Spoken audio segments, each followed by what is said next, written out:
question du droit aux soins, de l'égalité face aux soins. J'en ai parlé toute la matinée sur RMC avec une matinale spéciale santé. C'est une des préoccupations majeures des Français aujourd'hui avec la question de la sécurité et du pouvoir d'achat.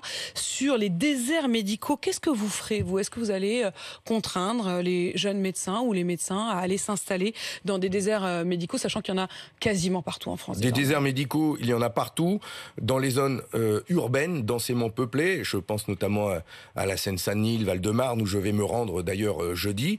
Mais il y en a aussi beaucoup dans les territoires ruraux, dans les zones rurales. C'est terrible. Et donc on n'a pas accès aux soins.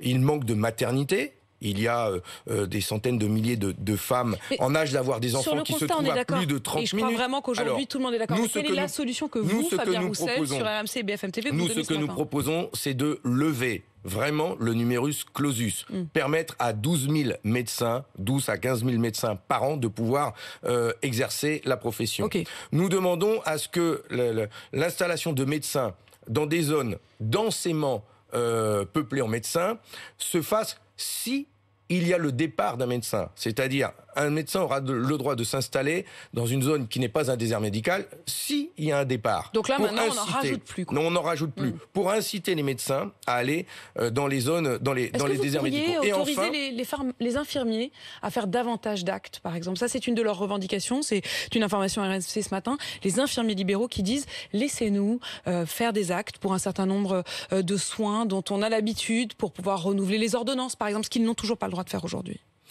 C'est quelque chose à étudier. Et je vous avouerai que j'ai pas étudié la question, donc je vais pas vous répondre, parce que là, là-dessus en particulier, je peux pas vous dire. Mais ce que nous demandons, nous, c'est l'installation de médecins dans des zones rurales, le favoriser, mais surtout la réouverture d'hôpitaux de proximité, de maternité de proximité. Aujourd'hui, ces 15 dernières années, tout a été fait pour concentrer l'hospitalisation dans des grands hôpitaux.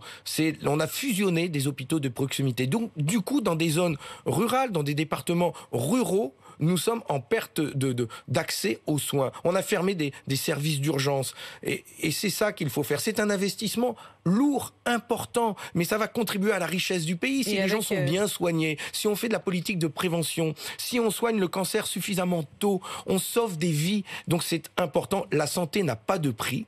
On n'a pas d'économie à faire sur la santé. Avec une conséquence terrible, c'est un chiffre que l'Association des maires de France donne. Il y a 2 ans d'espérance de vie en moins que vous habitiez à la campagne vis-à-vis des Français qui habitent en ville.